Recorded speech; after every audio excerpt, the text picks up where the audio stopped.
And I'd really like to just acknowledge the really good work that Eurojust does.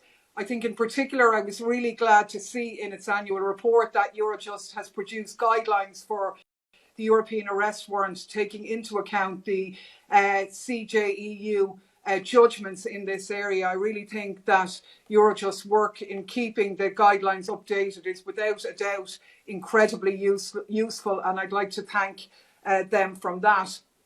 I note from the report last year that saw the launch of Euromed Justice Programme, which aims to strengthen strategic cooperation in criminal matters while respecting the rule of law and fundamental rights, and that Israel is one of the countries participating in this. Now, I've made the point before in relation to serious concerns about EU cooperation with Israel in relation to projects like Roxanne in terms of policing, but I think it bears reiterating in this field as well. I think given the timing of the debate and that a week ago it was 18 years since Rachel Corrie, who acted as a human shield to stop home demolitions, was crushed by an Israeli Defence Forces bulldozer in Gaza. And when that case went to court, they ruled that the Israeli Defence Forces bore no responsibility for her death.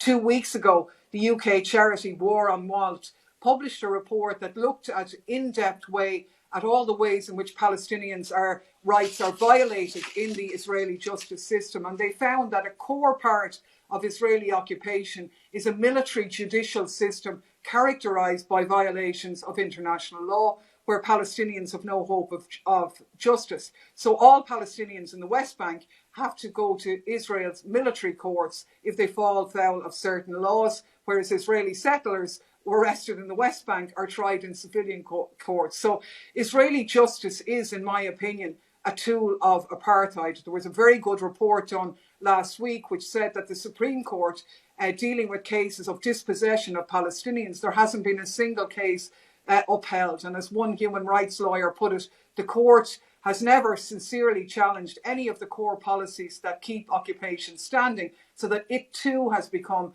a pillar of occupation. So I'm wondering, could Mr. Hamran comment on whether it's wise or appropriate for the EU to collaborate with such a judicial system, and what sort of fundamental rights safeguards and checks are built into the Euromed Justice Programme, if any? Thanks very much, Chair.